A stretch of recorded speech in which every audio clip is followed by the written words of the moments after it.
So here we are again for another episode. Our theme for the next 4 episodes is cleverly titled, may I say, as X Marks the Plot. Tom, what did you set for me to watch? I decided to go very traditional with this first one. Good old treasure hunting.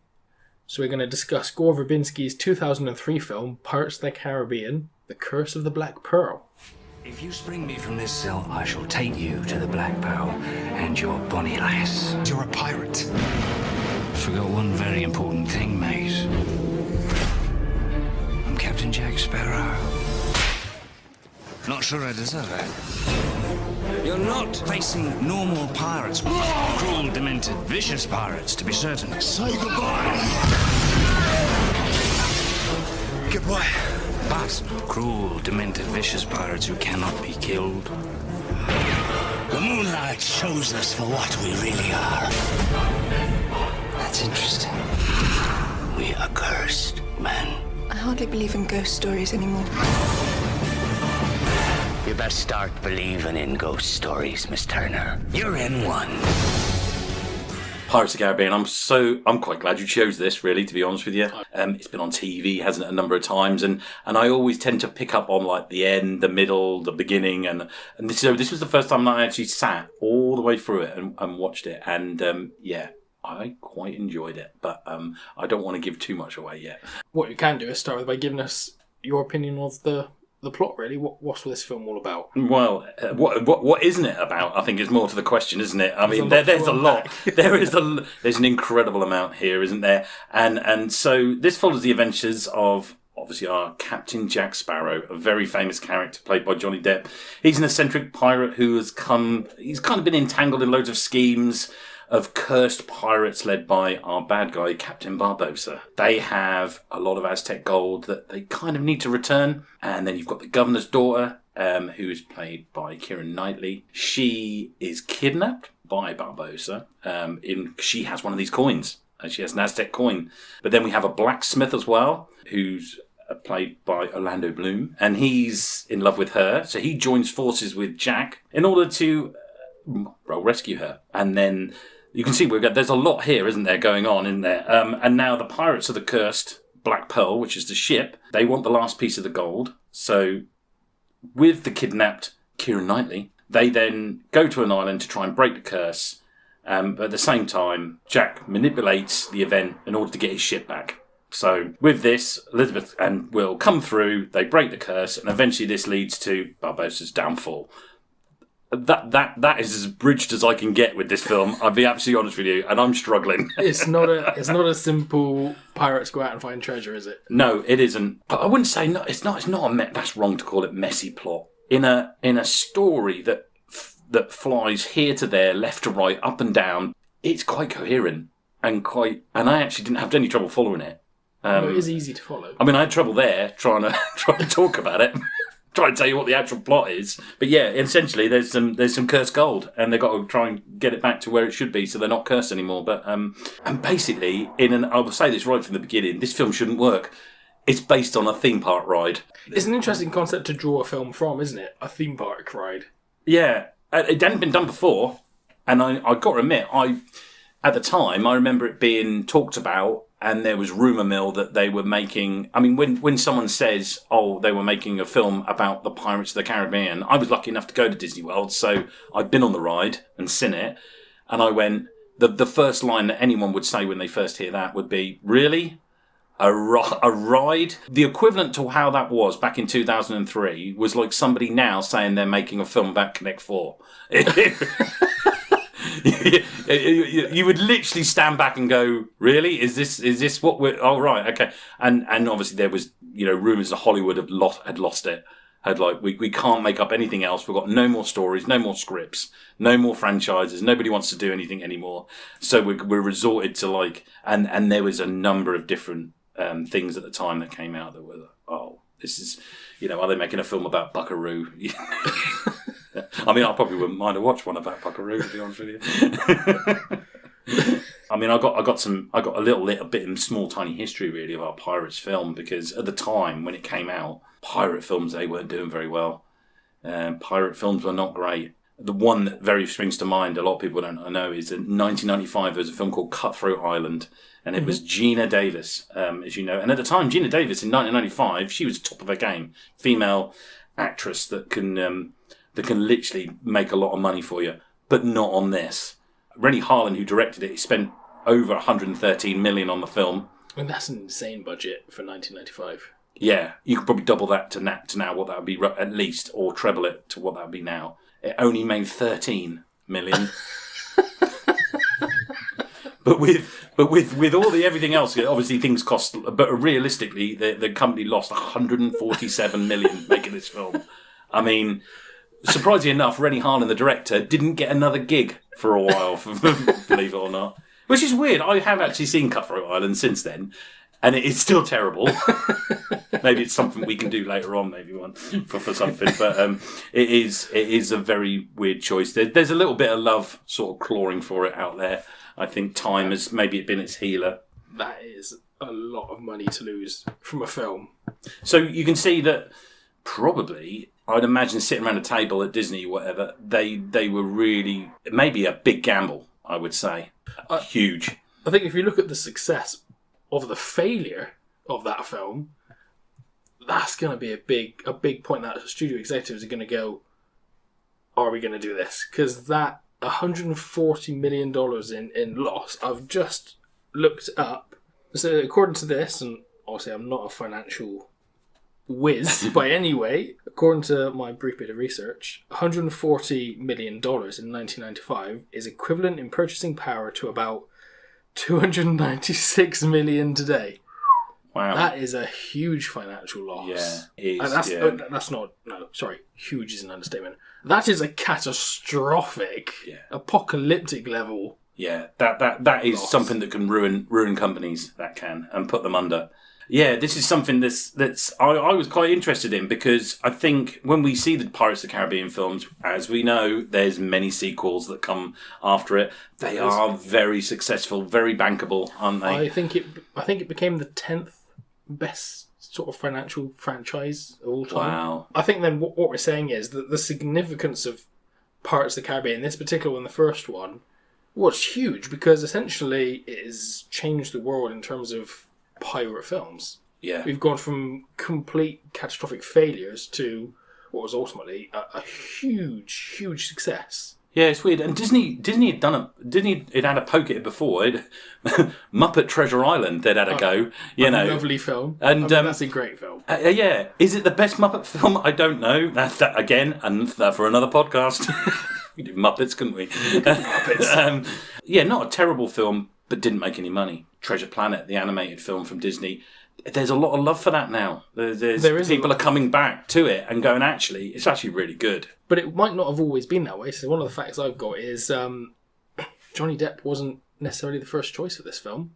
So I found out that Robert De Niro was offered the role of Captain Jack Robert Sparrow. Robert De Niro, yeah. Robert De Niro. He would have been like twice his age even then, wouldn't he? So he declined it. And the reason he declined it comes back to your first point, was that pirate films have never been very financially successful, so he declined it. Wow. And he's a very good actor, don't get me wrong, but thank goodness, because I'm not sure he could have pulled off Jack Sparrow. I mean, he wouldn't have been able to do what we got. What we've got. Yeah. And what we've got is what made it a success. Well, we're here at that point anyway. Shall we deep dive? Yes, we Let's shall. deep dive in.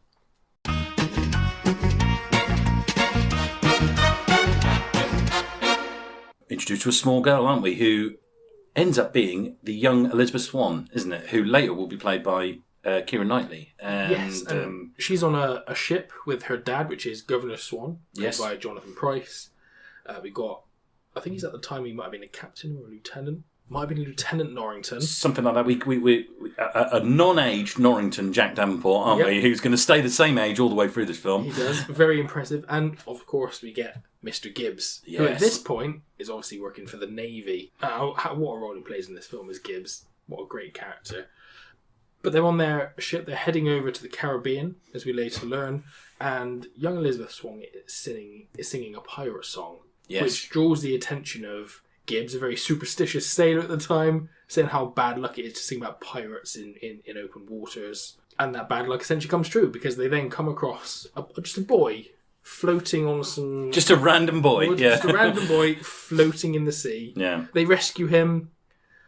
He's unconscious, so they assign Elizabeth Swann to look after him, and that's when they come across the wreck of another ship. It's on fire. It's been completely destroyed. Yeah, quite an eerie scene, isn't it? I think it is. Yeah, We're going back to this. They're stuck in a thick fog as well. It does entice you straight away, doesn't it? It sits there and you think, "Oh, what is this?" We're not seeing pirates straight away.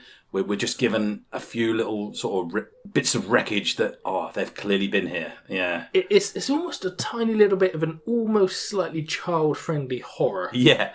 Because it is freaky. You can't see where you're going. There's fog. Elizabeth finds out that the kid is called William Turner. Yeah, so he's going to be Orlando Bloom's character, isn't he? He is, yeah. But he's wearing a medallion. And the medallion, for those who've not seen it, is a golden coin with a sort of skull on it. Essentially, it's Aztec gold, and he's wearing it. So she goes, "Oh, you're a pirate." And then she wakes up, and she's still got that medallion. Yeah. It's in her drawer, gathering dust. Yeah. But she decides to wear it after this dream, recalling the events from so many years ago. Like we said before, this is based on a theme park ride. Like I say, unfortunately enough, I've been on it many times and been dragged on there with my kids and my wife. And my wife loves it. She thinks it's a great ride. It's a weird concept to take a ride at a theme park and turn it into a film. I know. But the fact that immediately they've given it such a great service bodes really quite well. I mean, a great service, a great nod really to Walt Disney himself, that he didn't just make a ride, he actually gave it a narrative with characters and a plot and a story, because we probably wouldn't have had this film at all. You know, it would have been completely made up and would have been nothing like the ride. But the fact that the ride has got characters, a story, a plot, and a journey with all its stuff together, it's quite a good nod to him, really, that he knew what he was doing right at the beginning. But costume wise and just how it looks like a period piece. Well, it really does. They've done really very well. It doesn't. I mean, yes, there's green screen. There's if you really want to dig deep into it, but generally, costume wise, how people look, how dirty they look, and general throughout the whole of this film, it looks like it was. That's what it probably would have been like at that period of time. I don't know, the 16th, 17th century, whenever it's set. We then also meet Will Turner as an adult, Orlando Bloom, as you've said. He turns up because he's now a blacksmith. He's made a sword because there's a promotion ceremony for Norrington. Yeah. He's now being made Commodore, so he's having a pretty successful career. And I thought what was brilliant was Will Turner is in this fantastic mansion house. Yeah, I know what you're going to say. And he walks over to the candlepiece and snaps it. It's so loud, isn't it? It's so unnecessarily loud, but it's just his general panic. I wrote on here that he... there's a scene where he snaps the candlestick off the wall, and I put a big question mark, as in, I don't know what this is in relation to. I don't know how. But then I put another one with another bracket saying funny, because it kind of is, isn't it? It's just funny, but then it's kind of relatable. How many times have you gone into someone's mate's house and just broke something and gone, "Oh, I need." Doesn't he put it in a bin or something? Just put it in like an umbrella stand. Yes, it was like, hide it, and have no knowledge of it. Oh, well, sorry about that. Yeah. Anyway, so we're introduced to the island, aren't we? And there's a harbour, isn't there, and everything. There's a fort. And let's get to it. There's the entrance of the man himself. Now, this was so great. Even today, having seen this film so many times, it still raises a smile, doesn't it? The magnificence of his initial appearance, that eccentric pirate look, the makeup, the hair, and the pose. You think, the sun is setting in the background, isn't it? It's superb. We got Michael Bay in for 20 minutes, haven't we, to do a sunset? Where's your sunset filter? I need to borrow it. They've borrowed his sunset filter, haven't they, from Armageddon, Con Air, The Rock, you name it. You've overused it. Let someone else have a go, Michael. Yeah, and the wind's blowing in his hair in it, and the soundtrack is roaring, isn't it? And with identity, isn't it? This is such an insane arrival of this is a magnificent. And then he drops down into what is essentially a dinghy. Yeah, and he's bailing out, isn't he? Or something. It's like it's sinking. Yeah, it's good. Yeah. Which I suppose you could question is how has he got so far and then only just noticed it's sinking. Yeah, but anyway, and we are brought right down to ground, aren't we? Level that. Maybe he's not quite as cool as what we thought he was. Yeah, maybe he's not. This is going to make our opinion of him all the way through the film, I think. What a great setup, which I think, does it lead straight to the harbour where the boat is sinking? Am I right? Isn't Yes. it? Yeah. Obviously, we could go into physics, but this is not a physics No. podcast. No. As the ship continues to sink, it continues to glide forward. But the hilarity of it, everyone in the harbour is watching this guy who still stood on top of his mast, looking as regal as possible, as the ship just slowly sinks And beneath the disappears. water. But just as it disappears, he steps off onto the dock and just carries on walking. Like, it's a completely Like, normal I'm here. occurrence. I've arrived. Innit? Don't worry about that. Well, did you know about that scene, how it's filmed? Do you know that? Please enlighten me. Yeah, I don't know whether you And know. the This viewers. is an absolute fact. It's so it's filmed backwards. It starts off with the boat in the water, right to the mast, under the mast under the water, and with his foot out, and then they film it backwards and pull the boat out of the water. If you look in the background, right in the background, there's some extra not doing as is told and walking backwards. There is, yeah. Oh, now I've got to go watch it again. Yeah, I mean, I think there's a little bit of CGI that changes the water and stuff, and they do think, but apparently that was the physical. Obviously, it's a physical boat with I assume it's Johnny Depp or a stunt double about to step off it. They couldn't do it like as it went towards the thing. So they do it coming away from the pier. We're told so much in that first little bit about who he is and what he is. This is a pirate. At the end of the day, he's going to steal. He's going to try and con you out of anything. He's in it for himself. He doesn't care. Johnny Depp's playing him very, very well already from the beginning. You're already getting, I'm in for a treat here. I want to see more of this. It's such a fantastic opening few minutes to a film. Yeah. Really fantastic. Yeah, well, good characterisation and everything. So, yeah. And then we start to intertwine our stories. Mm-hmm. So, up at the fort, Norrington's having his promotion ceremony. He's becoming a Commodore. And he essentially proposes in a slightly different manner to get him down in the knee with a ring. And in what is perhaps one of the greatest rejections of all time, she faints and falls off the cliff. Yeah, I've got to be honest with you, I probably wouldn't have stood up there on that top of that fort. That looks quite hairy up there, didn't it?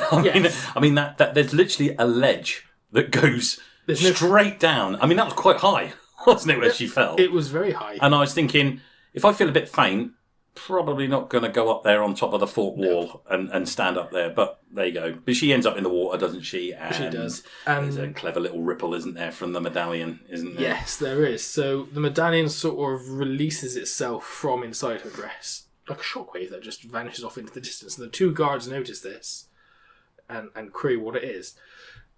Jack, meanwhile, has gone in to rescue her because both the Navy. Oh yeah, they don't want to do they it. They can swim. So we see a little side of Jack that's gonna, he's not quite a nasty, pirate and everything. He's gonna save her, isn't he? He goes woman in in to trouble. save her. I'm gonna go and save her. And sure enough, he does. Drags her back out. Mm-hmm. They get her breathing again by getting the corset off her, and then he questions her because he's just found that medallion and he knows exactly what that is. They're shocked to see Elizabeth essentially down what would have been her underdress or underwear, essentially. And Governor Swan initially suggests that they shoot him. This is an interesting bit. So the governor just cannot make up his mind how he wants to kill Captain Jack Sparrow. So initially he's like, shoot him. Yeah. And then they find out he's a pirate. He goes, hang him. So Gillette, he's one of the characters. He's a lieutenant. He puts him in cuffs and then completely leaves him unattended. Right. So he puts him in cuffs and then walks away. So Captain Jack Sparrow then holds Elizabeth hostage. Oh yeah, he just pulls her to the side, doesn't he? Yeah. So she then gets all his weapons back on him, and he holds her hostage. Then he does his fantastic escape, and as he's escaping, he uses a cannon as a counterweight to launch him into the air. The governor then goes, "Shoot him! Now will you shoot him?" And he just can't make up his mind. Do you want to shoot him? Hang him?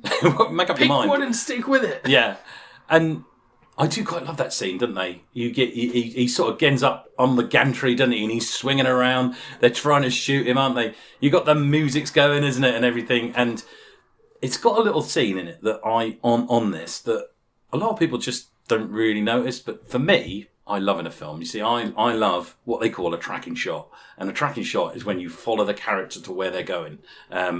And he slides down the rope slide, and he hoops the little chains that he's got around his wrists, and he hoops them down, and he slides down there. As he hits the pier and carries on running, the camera carries on following him. And them shots take a lot to set up. They are really long, but it's only like blink you miss it. But I just think it just elevates the urgency and the character, and that he needs to get away. And he runs around. He's got his little Jack Sparrow run, hasn't he? That's sort of he's got this kind of very weird. It's a very unique run now, isn't it? It is, isn't it? You know what it is. My son used to have the Pirates of the Caribbean Lego game. He did, right? And the Lego Jack Sparrow, how he walks is exactly how he runs in thing. He's got like this wavy arm sort of back, sort of slightly at an angle. It's a whole body walk. Yeah, it's like this kind of very all put together by the good man himself, Johnny Depp. And excels on that. Yeah. There is one bit I have a slight issue with. Oh, and it's is this the first? We've been quite generous to this so far. We have, This Jack Sparrow at this point he's still handcuffed. Yeah, he's running away. All the Marines are shooting at him, and one of them just shouts, "Take cover, man!" From what? They're the ones shooting. Yeah, I didn't see. He had a pistol, and they even said he's only got one shot. He has only got one shot, and that becomes very important to the plot. So he's not going to use that up unless he's going to throw some swords around. And it's just they're absolutely wild. Like there's just civilians walking around, and they're just firing into them. No consequences whatsoever. It's just Well, but the guy shouting "Take cover, man!" is just. I don't know why that's in there. But then we're gonna flip back now to things start to get mysterious and eerie. Yeah, we get what is an island invasion, don't we, by pirates. This is where we start to realise things are not quite as they seem. So we've had 2 pirates have found Jack in prison as well, and one of them has reached through to strangle Jack, and as he's reached through, his hand has entered the moonlight and is turned into a skeleton. Yeah. And that's when they go, they are cursed. And then we come to Captain Barbossa. And, I mean, Geoffrey Rush. Everyone talks about performances of Johnny Depp. So good. This, for me, he's acting in he's this. playing a pirate. There's no doubt about it. Someone must have sat there and said, Geoffrey, this is what we want you to do. You play the bad. You're essentially the bad. You're the antagonist, and you are gonna play this, and you're gonna be a pirate, and this is what we'd like you to be. And he's probably sat there and gone, fine, I'll play it as a pirate. No, moving to the side. No, trying to do something different. No. I'm going to literally play this as a bad pirate, complete with oohs and everything else to go with it, isn't it? He's even doing the pirate voice, isn't he?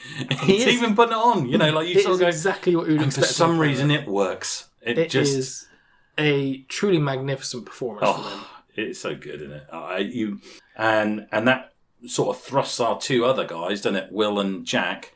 To make an allegiance together, doesn't it? And hopefully get together to go and save her, really, isn't it? Into a certain point. They do. So they have this plan where they board a Navy ship, HMS Dauntless, and then they commandeer the ship, which is an interesting one because there's only 2 of them, and there's about 7 sailors on board of it, including Lieutenant Gillette. Yes, come back they just tell them to get in a boat, don't they? Yeah, and then so and off them out, don't they? That's it. Like, hang on, there's 7 of us, there's 2 of you, and you've only got 1 gun. So yeah, and those pistols are not easy to reload. It's a 1-shot deal. Yeah. So well, while you're reloading, we'll just stand here and we'll just stab you up or something. I don't know. So either way, they decide to abandon ship, and they get there, and everybody leaves the Interceptor to go. Yeah, I noticed that. Yeah, I sat there and thought, I know. I remembered this bit in the film, and I thought, I know they do a switcheroo, don't they? And they do a clever look, you've got the boat ready for us, and they even say, don't they? Thank you, Captain Norrington, for getting it ready for us.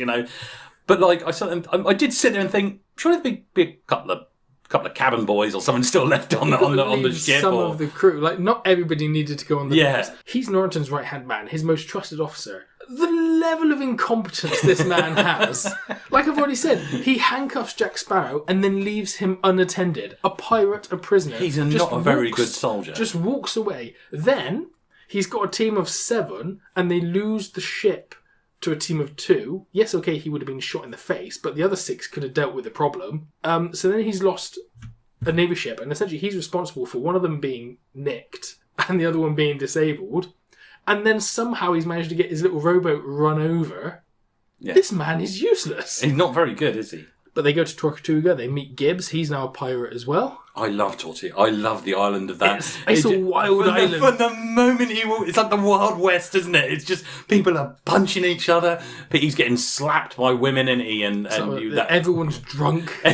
There's people rolling around in mud, and I think we find Gibbs, don't we? Gibbs, in the pigsty. There's You know, it's just wenches and rum and drunken fights everywhere. And they go for what was attempted as a quiet chat to talk about, and they go in this pub, and it's still going on, isn't it? Everyone's It's still fighting people in the pub. fighting, people are being chucked across the bar, and it's still going on while they're talking, isn't it? I love that. I just think it's so great. It is. Oh, it's a wonderful contrast to what we've seen already of civilized life in Port Royal, and now we've come to this absolute lawless chaos town of like where it's just booze, thieving, stealing, women, and God knows what else, and more drinking on top of that. Yeah, it's just all the vices. Yeah, it is that, but. Oh man, it's just so. It's just so he's putting a little crew together, isn't he? And he's asked Gibbs to give him a hand, hasn't he? And while they're searching for the crew, we go back to Elizabeth Swann, who's having dinner with Captain Barbossa, and she tries to kill him. So she takes one of the knives and essentially stabs him in the heart, and he just pulls it out. Everybody's a skeleton. She's freaked out, doesn't know where. There's nowhere for her to go. She's stuck on a ship in the middle of the ocean of these skeletal figures. So this is what is commonly known as it's given its own name actually. And the reason why I looked this up is I'm always quite fascinated about the special effects of how they do things, and it's called the Moonlight Serenade. I don't know about you, how you feel when you watch that. I feel it has a very theatrical way about it itself. In that it's if you were watching this on stage live. That's how this would be performed. It would be a lot of over-exaggerated pushes and shovers, and she's getting carried along, doesn't she? And then she gets picked up, doesn't she? And then she's swinging from the gantries. Then they have the sheet, and then she goes flying at an insane level. It's like they've got this perfectly rehearsed routine and for it's her. all like sort of this. She's just getting kind of caught up in it all, isn't she? This sort of things. No, they're not really hurting her, are they? They're not doing anything.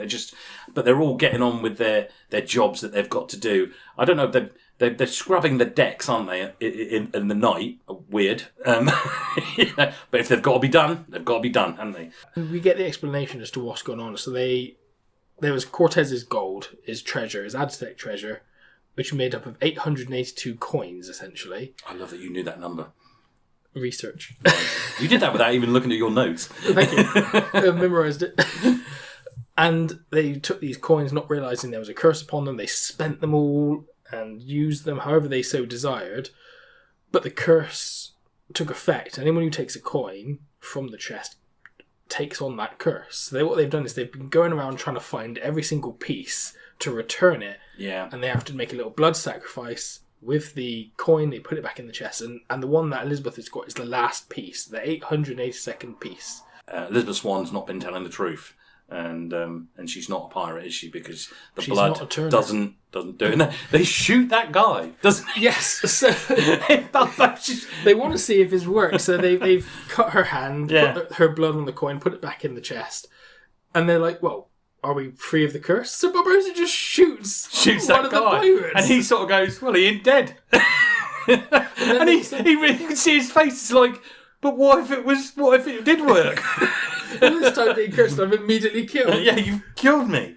Yeah, you realise the absolute loyalty is on rock bottom between pirates, isn't it? Yeah. And it is clearly shown on that of whose damn side Jack is on at one point, isn't it? Because he's flitting around backwards and forwards. Well, that's it, because at the same time they're on the island, Jack and Will have turned up as well, the crew's offshore. And Will knocks out Jack because he doesn't trust him and goes and rescues Elizabeth. I've got on here, we've got a moment between Swan and Turner, haven't we? Or something where they sort of, I think then they're about to kiss each other or something. There's clearly the romantic link between them is being emphasised, and they have a little moment together, don't they? He realises he's a pirate. She realises that she took the medallion to save him. And then, randomly enough, he just has a little strop and sort of just sort of goes and storms out. And I sort of went, oh, like he's not very happy about that. I think it's purely because he's been told his dad's a pirate and he didn't want to believe it. And then he asked why she took it, and she says, because I thought you were a pirate. And he's always not wanted to be that sort of bad person. Right.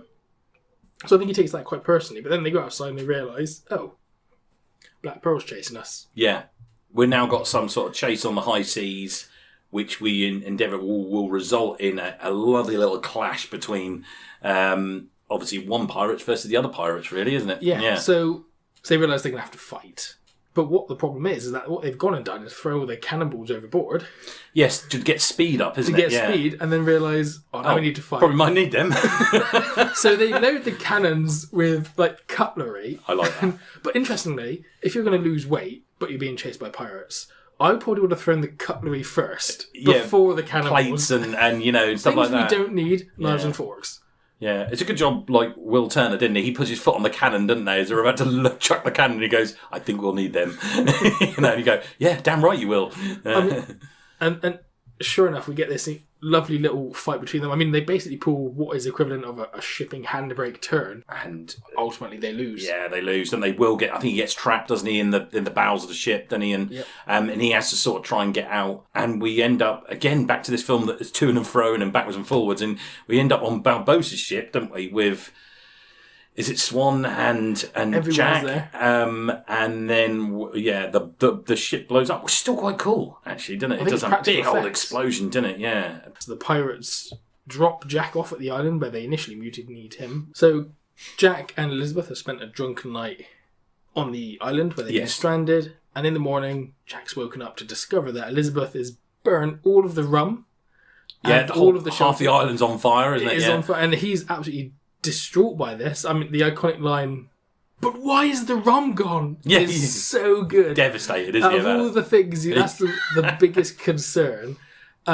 She says, well, the flag, the signal from the flames, from the smoke, will draw attention. He goes off in a bit of a sulk, and he comes across the Royal Navy ship and just goes, well, there'll be no living with her after this. I love that. I love that line. Anyone who's married will know that line so well. We'll go, there'll be no living with her.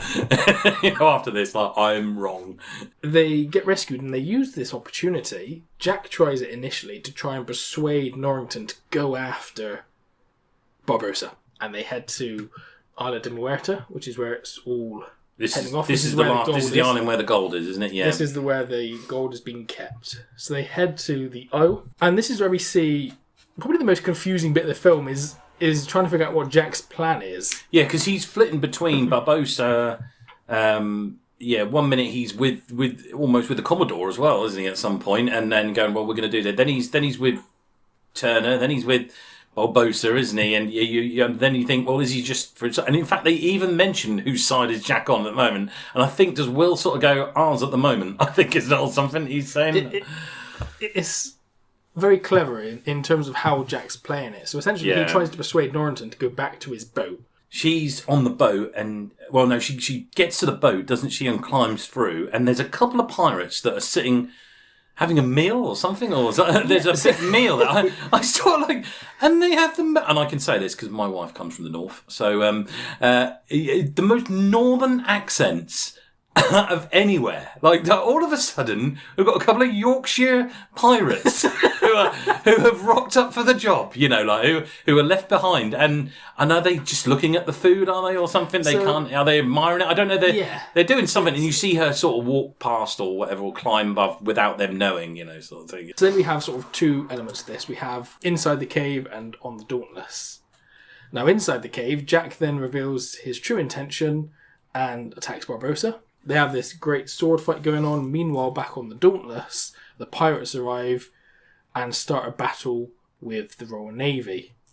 And so there's these two fights going on. We keep interchanging between them. One of the bits I love is the governor's sort of barricaded in the captain's quarters, Commodiore's quarters. Yeah, he's gone sort of... And he's hiding from this fight. And the pirates sort of see him and they start smashing their way through the glass trying to get to him. One of them grabs his wig because he's wearing that old eccentric sort of Stuart sort of wig, white long thing, and a pirate grabs it, and that just sort of turns him. He becomes angry at this point, and over the break off one of the arms or something. He does, so he just grabs it. He's got this like both feet up on the door, pulling this wig back towards him, like that's. Oh yeah, he wants his wig back, doesn't he? Yeah, he wants his wig back, and he finds this thing, and he just smashes the arm off the pirate. And then he just engages in a battle with the arm, which is still crawling he's having his around. own little battle inside that room. Everyone outside fighting for their lives, and he's in there fighting. And he's fighting one arm, like one random arm that's just moving around. Yeah. Well, it is the big finale, really, isn't it? It's the all-out fighting with the swords in the cave. I think this is just a marvel of technicality, and I won't hear it Anyone criticise it, I won't. No, so we've got Jack and Barbossa fighting in the cave whilst Will and Elizabeth fight 3 other pirates. And they're fighting and everything's sort of very equally matched, and then Jack manages to stab Barbossa, and Barbossa's like, really, we're going to play this game because you know I can't die? So then he takes the sword out and then he stabs Jack, and you're like, oh! So we're taken back, aren't we? And we're like, oh, hold on a minute. And then Jack steps back into the moonlight exactly. and turns into a skeleton. So because what we saw earlier on, when he was negotiating with Barbossa, we saw Jack take one of the coins from the chest. He counts them in, but he keeps one of them to himself. So he's effectively given himself the curse, hasn't he? He has to give himself a little bit of an advantage in the fight. His immortality is such he can't which quite then die. Surprises Barbossa because he didn't think Jack had done it. He hadn't seen it. Yeah, he double bluffed him, yeah. It adds a new element to the fight. And then what we have is, as you've said, we have a sword fight where they're going in and out of the moonlight, transitioning perfectly from their human forms to skeletal forms. And even I was watching this to do notes and research for this podcast, and even then watching it thinking, this film is 22 years old. This is flawless bits of work here. It's a real... I mean, yeah. You see things. I could probably sit here and name a number of things over the years of real achievements and stuff. Some of them more obvious than others, isn't there? But this one, I don't think gets enough credit for what it is. Just to give the actual effort that's involved in creating them skeletons is phenomenal. So when now you hear people say, oh, it looks a bit off, or it doesn't look as good as what it being, you have to understand that they didn't have the clever techniques that they've got now, the motion capture stuff that you get with the Avatars, the Star Warses, and all the other things that that create these crazy beings or whatever. They didn't have any of that. They had to film it all with the actors fighting. Then they had to film it again with a bunch of other actors mimicking the mocap movements of them. And then they had to place them over the top. So basically, you've got a number of different layers that are over the top. And they use a thing called 3D tracking, which basically tracks the person over the top of the next person. Yeah, basically, like lots of things. You've got loads of plates, lots of them. You've got backgrounds, you've got a skeleton, you've got a real person. And then you make the decision which plate you're going to use and keep in. And that coincides with the moonlight. I think when you see them going in and out of the moonlight, you just think it's awesome. I would say, in the life of CGI, there's been groundbreaking films. Star Wars was obviously a big one. Jurassic Park was, obviously, I'm going to sound huge, biased again because it's my favourite film. But that was probably the point where CGI became... There was a realisation that this could change the future of film and how it could seamlessly be interchanged between practical effects and CGI. And obviously then 10 years later, he's come along and done the same thing in a more advanced way with the characters in this sword fight. What we didn't realise perhaps at the time, and now we're looking back at it, you go, these were such big events in film history. Like, we couldn't have any of what we've got now without the likes of Star Wars, Jurassic Park, Pirates of the Caribbean, Lord of the Rings as well with Gollum. Yeah. Breaking this new ground of motion capture and transitioning between practical effects into CGI. They've gifted us the modern film cinema we have today. Because like you said, Avatar and that is all sort of developed from their techniques. And what we see now, you wouldn't have had any of it. So, I mean, the interesting thing that comes about it is that the directors, producers and makers of the film, they wanted to do the cursed crew. They wanted to have them so that in the daylight, they were human, like me or you. But as soon as the darkness fell and at night time, they were skeletons. So at night, they were skeletons all the time, that was the original idea. However, I think John Knoll then put his hand up and said, it's going to cost an absolute fortune. But we're going to have to do what we've got to do. And so then they had to come up with a clever gimmick, really, of like, how can we save money and still create the illusion that and they came up with the idea that what about when the moon is out? That's when it's actually the moonlight that actually changes them. We get that fight and unfortunately, there's a switcheroo kind of thing going on, isn't there? He fires the last shot, doesn't he? He fires the last shot. So he's at one point he's grabbed the coin, he's cut his hand and thrown the coin, and then Barbossa's pointing his gun at someone. Then there's just a gunshot, and you focus on Elizabeth, who's sort of given a shocked reaction, and then Barbossa looks down. He's the one who's been shot, and says to Jack, "Oh, you've just wasted your one shot." And then Will goes, he hasn't wasted it, and you look up, and he's holding his own bloodied hand with the coin. He's cut himself the coin into just realising so now all the coins have been returned. The curse is now broken. And so, for a Disney film, this was quite dark, Barbossa opens his black coat to his Oh, yeah, white we get shirt, a proper... and all the blood comes gushing out of his chest where he's been shot. And again, the delivery from Geoffrey Rush for this. Oh, he does a proper dying, doesn't he? He does. He just sort of looks down, realises it, and just sort of... It's almost a smile, isn't there? Because he's finally free of the curse, and he just sort of... Like relief that the curse is gone. And then the sudden shock, and he just goes, I feel cold. And that's the realization, because he's never felt things for so long, and they've had no feeling. Yeah. And then he just collapses. So then we go back to the Caribbean in nice sunny weather, and he's waiting to be hung. And we're treated to this scene, aren't we, where basically Jack Sparrow's about to be hanged in the square. All our characters are there, aren't they? And Will Turner has decided to come as a musketeer, I've noticed. He's got the fanciest hat I think I've ever seen. And a cape and everything like that. And I was like, all right, okay, fair enough. I mean, he is in a musketeer film later on, isn't he? But not for about 10 years, I think. So I don't know whether he was promoting that or not, or something, when he thought... Well in advance. Yeah, exactly. I might be able to do pirate, but I can do musketeer as well. There's one bit I like of this, because basically the guy announcing the execution... he's sort of going through some of the most heinous crimes that Jack has committed. And there's just one bit where he goes, impersonating a cleric of the Church of England.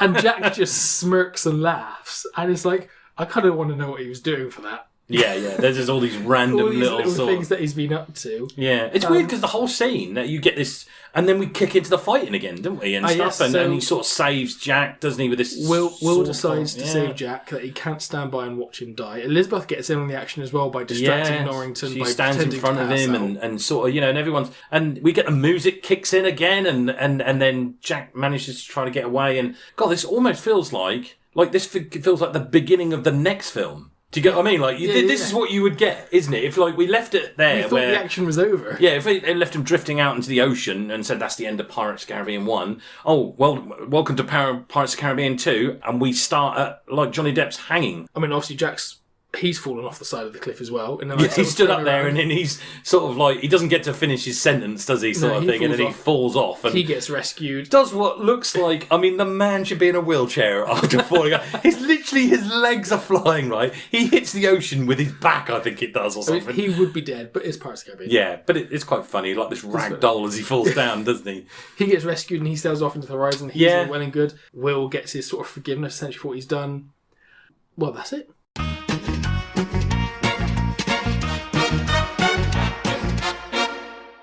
I mean, you can probably tell by our voices and how we've been. I think we pretty much both enjoyed this, didn't we? We both thoroughly enjoyed this. Yeah, I mean, my conclusion: it's a fun film to watch. It has some great characters, visuals, ideas. Oh, it wouldn't even matter if it's about pirates, just how it's delivered. I think it weathers really well for a 20, like you said before, 22 years old. I couldn't believe it. When I looked at it, I was like, surely it's not that old, is it? Yeah. A great film and always worth well visiting, Absolutely. It is. I think it's everything you want from a film. It's got elements of the fantasticalness to it. It's got a serious storyline, but it's a comedy. This film is a case of it's burning. This film is fire. This is brilliant. Whoa, you slow down there. But Getting ahead of yourself. This is what it is. But then in other films like Armageddon, we go, we're going to burn this film because there's so much that we find wrong with it. And what we do is to look back at these films and say, do we like it? Do we not? What do we find good? What do we want to pick holes in? And in this film, I found it exactly the same. I just enjoyed it. This is a film that I think people just really have to watch. It's not everyone's cup of tea. I remember working with a guy and he could not stand these films. He just didn't like them. But then there's lots of other films out there like that. Some people might like the Alien films or Star Wars films, and others will sit there and go, I can't stand them. Yeah, well, that's just a choice, isn't it? Sort of thing. Everyone's different. I think how I went into this, rather than looking at is, do I like it? I just think, what is this film? Do I still enjoy it? Do I still like it? Is it, does it weather well for, like I mentioned before? And it does on that. Do you have a favourite character, Tom? I do. And it is very difficult because the characters in this are so good, but for me it has to be Captain Barbossa. The acting from Geoffrey Rush is so phenomenal. And it's even the little subtleties he does. He plays the character so well. That, for me, he was the true embodiment of what people think of when he got to a pirate. The way he speaks, the way he acts, the sort of the flamboyance to his character. It is, and the norm is to pick Johnny Depp's character Jack Sparrow, isn't with it? Good reason.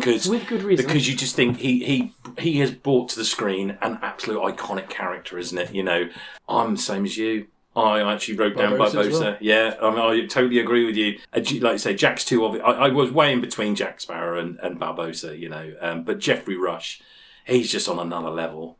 He really is. And I think watching this back again, you realise he's bringing it 100%. It'd be quite easy that he just turned up for the money and just went, I'll just do it. But there's a man who, no matter what I do, I will give it absolute 100%. And here we come. I'm probably going to say... The official Burning Cinemas flame rating. Flame rating, 5-1 and a 0. Definitely not a 0 on this. I think listeners are not going to be too surprised, I think. I'm going to go straight out there. I'll build it up, I will, for a little bit. Okay. Build it up. Yeah, you know what's coming. I sat there and I was thinking like a 4, all right, a 4 flame. But then the more and more I sat and thought about it, I scribbled that 4 out. It's a 5. It's a 5 in my eyes, it is. It's top. And I completely agree with you. Oh. It's a 5. Wow. It cannot be anything else. That is on fire. it is. Yeah. It's the only 5 we've done so far. It's the first one. It's only our 5th episode. Yeah. But that is, for me, this film is everything a film should be. Yeah. It really is. This is a different level. I'm not saying we're going to have some more 5s along the way, but certainly we will. So there we go. That is Pirates of the Caribbean, Curse of the Black Pearl. I gave that to you to watch. I thoroughly enjoyed it. What are you going to set for me for the next episode then? We're obviously on our new theme of X marks the plot. So we are. We're still in search of things and treasure and stuff, but we're on a little slightly different route this time. We're in search for the key to the greatest Easter egg of all time. You like an Easter egg? Yeah, but not in the real world. We are in the world of the Oasis. A whole virtual universe.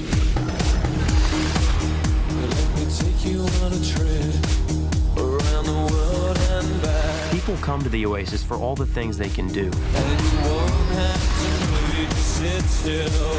But they stay because of all the things they can be. Can you feel this? Yeah. It's the only place that feels like I mean anything. That's right, everyone. I'm going to give to you Ready Player One. See, this is good. Because this is the first film we're going to review that I've actually been to the cinema to see. Wow, so this is the first... All right. So, that's nice. So that's going to be good, isn't it? Yeah. And you know what? I've not seen it since the cinema. Hadn't you? Wow. So this is going to be good. This is going to be... Obviously, I remember watching it, so I'm actually quite looking forward to going back in and seeing this now after however many years it's been. Yeah, so there you go. Ready Player One, everyone. Yeah. So that comes to the end of our episode. We'll be back. We're here every other Monday on YouTube. We are. Look out for us. Click a like if you like it. Yeah, we always need that. That's subscribe as well. Yeah, we need all of that. That's how people do YouTube now. Yeah, that's how. And so plenty more videos on the way, and we will see you next time with Ready Player One, where we will deep delve into that as well. So that's all I can say is a goodbye from me and goodbye from me.